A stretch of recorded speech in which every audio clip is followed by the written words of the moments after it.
Hey guys, in today's video I'm going to be reviewing the most expensive racket and the least expensive racket. Now before I get fact checked, the most expensive racket in the world is actually not the racket I'm holding here, which is the Wilson RF97. This racket is priced at $279 and I'm going to call it the most expensive racket that players actually play with. There are rackets that are more expensive. For example, on Tennis Warehouse right now there's a racket on sale that's autographed by Roger Federer that's $7,500. There's a Chanel racket that's $2,500. There's a Bosworth racket that's $400. There's even a Lacoste racket that's $300. And of course, the most expensive racket of all time is the Diamond tennis racket, priced at $1.2 million. That was given out at the old tournament in Antwerp, where if you won that tournament 3 times, you would get a tennis racket made completely out of diamonds that's worth $1.2 million. However, in today's video, we're talking about the most expensive racket that is used by a wide variety of high-level players and recreational players, and that is for sure the Wilson RF97, priced at $279. And look guys, I tried really hard to find the cheapest racket possible. And where do you go if you want to get the cheapest prices? You go to Walmart. And indeed, I found a racket there for $14.97. So basically $15 for a racket. You can't get much cheaper than that. And the type of rackets that you'll find at Walmart or at Target, you'll find Wilson, you'll even find Babolat, you'll find head rackets. But these are not rackets you're gonna find at tennis retail shops online, or at actually brick and mortar tennis retail shops. These rackets that you will find at Walmart or Target by these big brands are actually specifically made for those stores, and these rackets are made out of aluminum, and that's why they can be sold so cheap. So this is not a graphite racket, this is an aluminum racket, and indeed it is the cheapest racket that I could find by Wilson for $14.97. And in today's video we're going to test these 2 rackets out. Now guys, the RF97 happens to be the racket that I see the most at the recreational level. I get a lot of players who come to see me for lessons, and I would easily say that 5 out of 10 show up with this racket in their hand. So the question that I always ask them is the following: are you playing with the Wilson RF97 because you like it, or are you playing with it because Roger Federer plays with it? Now this is the V13 RF97 autograph version that's 340 grams, which is incredibly heavy. Just hitting balls like this, yes, the racket swings through the air nicely. It's a nice, soft, buttery feel to the ball, but it is a heavy racket. And it's going to be interesting when I start hitting harder, how my arm is going to respond to the weight. And the strings are also very important, of course. And in here I have the setup that a lot of pros use, including Roger Federer, which is Natural Gut and Lexilon Alu Power.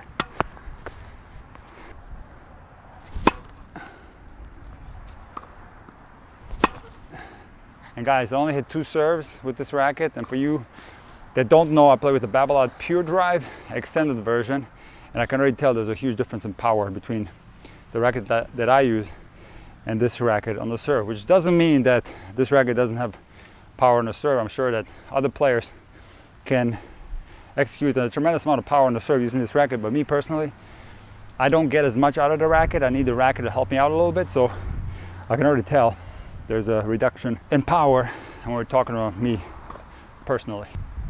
Okay, here we go. Here comes the big test.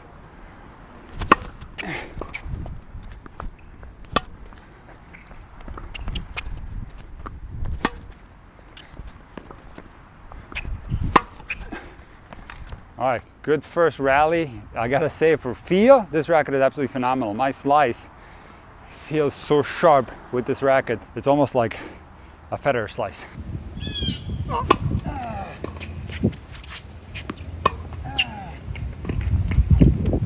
I've got to say, the feeling on the forehand, I would describe it as a trampoline feeling. The racket is very flexible, so it's almost like a catapult when you hit the ball hard. It feels as if the racket is going back and then snapping into the ball. Something that's completely different on my racket. It's a very stiff racket, so the power is delivered completely different on the RF97 compared to the Babolat Pure Drive. Definitely not only a reduction in speed on my serve, but I also feel it in my shoulder a little bit. There's a big power differential with this racket. Definitely I'm feeling less power on the serve.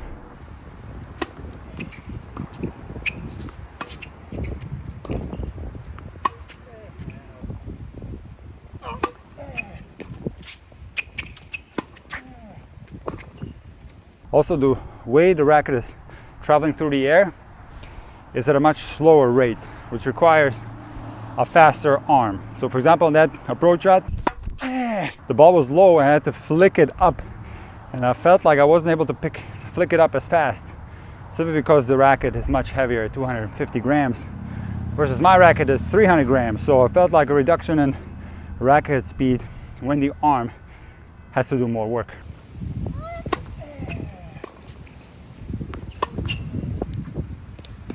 And guys, let's talk about one other important aspect of this racket, and that is the 97 square inch head. The norm these days is either 98 or 100, so this is slightly smaller than what's most commonly used these days. I do think it plays a factor. While I used to play with a 95 square inch for many years, I've gotten quite used to a 100 square inch racket head. I do feel like it provides a lot of advantages by increasing your sweet spot and being more forgiving on miss hits and off-center shots.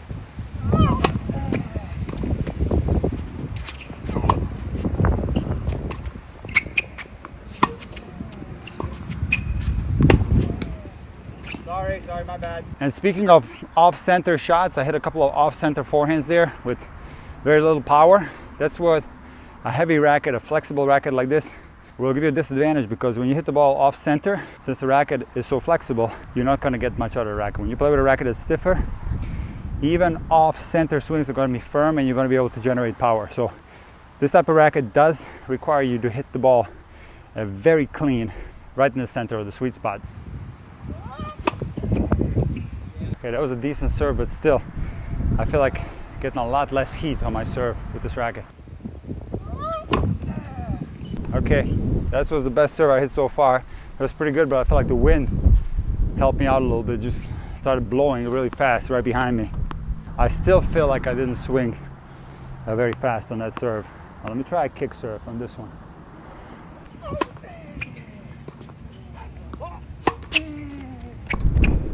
Okay, that forehand was pretty decent. Yeah, I just feel like the racket's not going through the air fast at all.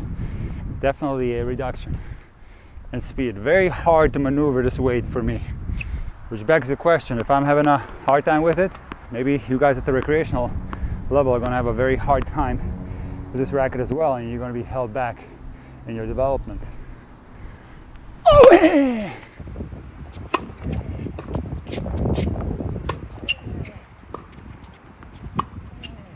Another thing that I find difficult with this racket is two-handed backhand.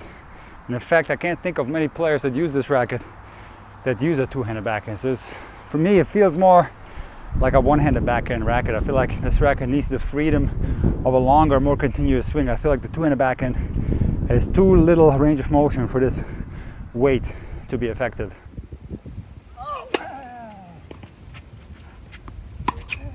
Okay, that was probably the best serve and the best forehand so far, but I do feel like I hit both crisp. So here's the deal.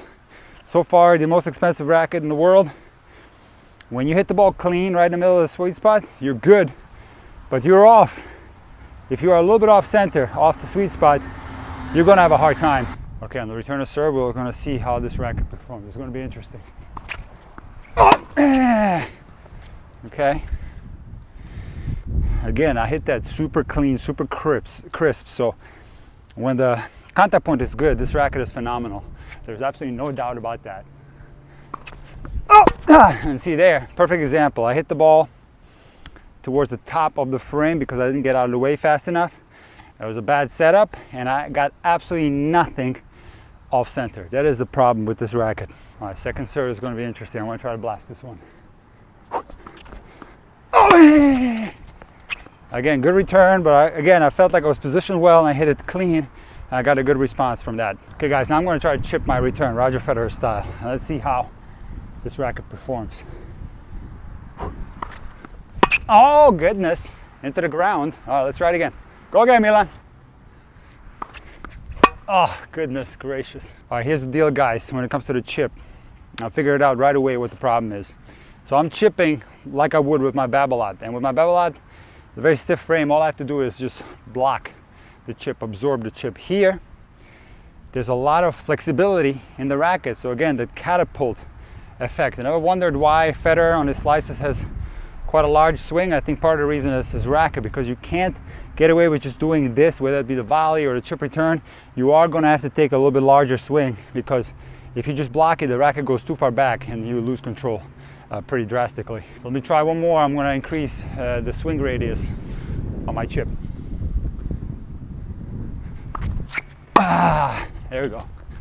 And right away it's better. Yeah, so definitely there's a lot of factors that need to be adjusted when playing with the RF97. Okay, last return, I'm gonna try to blast it again. Here's the deal, guys.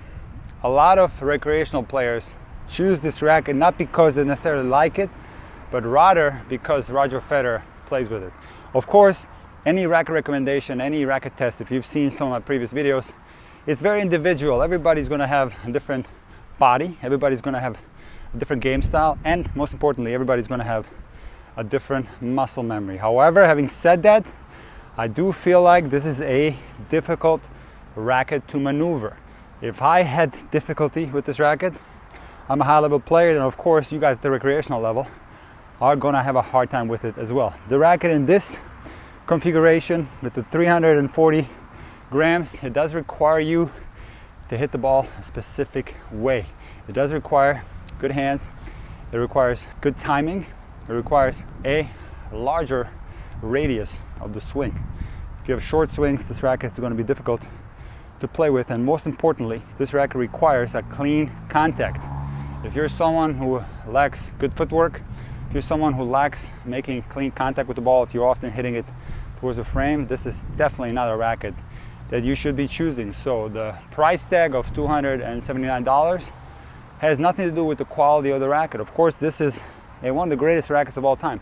In my top 5 rackets of all time video, I ranked this racket at number 1. It has a long history, has the most Grand Slams won by far. Pete Sampras used it, an older version of course, and Roger Federer used this racket as well. So it is a phenomenal racket for the right player. But the big question is, should you guys at the recreational level be spending $279 to get the best racket there is? Maybe that's what's in your mind. You should absolutely not be doing that, because the price has absolutely nothing to do with the quality of the racket, because the racket has to suit your game style, it has to suit your genetic predispositions, and it has to absolutely match your muscle memory.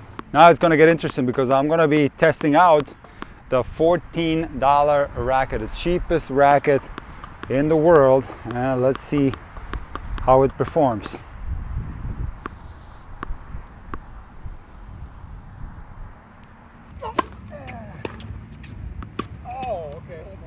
I gotta say that serve was very zippy. I did not control that backhand too well, but we can also blame that on my footwork, because I didn't move my feet at all. But surprisingly, that serve was zippier than with the RF97. No joke.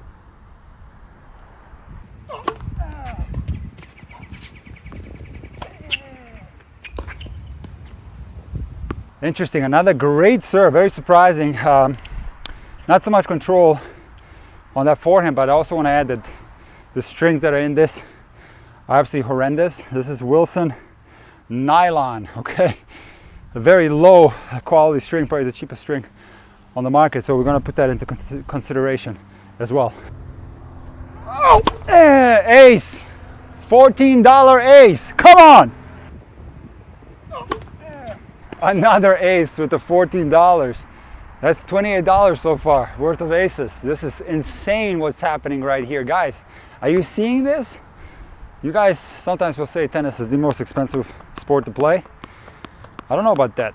I spent 15 bucks and I'm serving aces.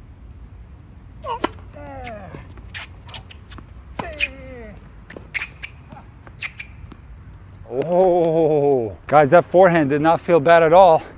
And that butter soft touch afterwards, I'm starting to like this. See that action on there?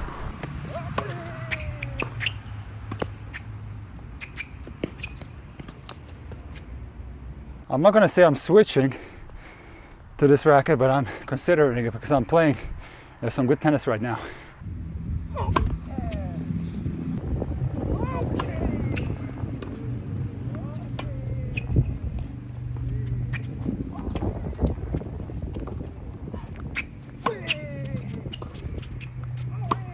Oh, but it wasn't the racket's fault.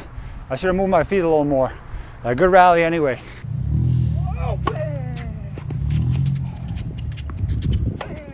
It's huge. Come on.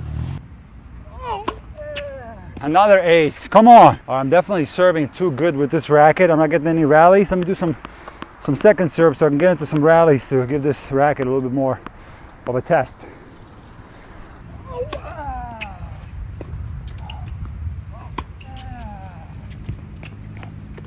Impeccable angle created with my backhand for the low cost of $14.95. All right, one more point.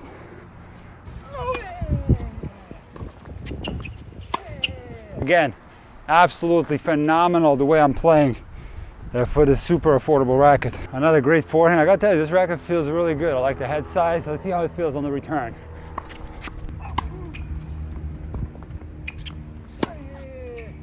Okay, I sprayed that a little bit, but not too bad of a miss.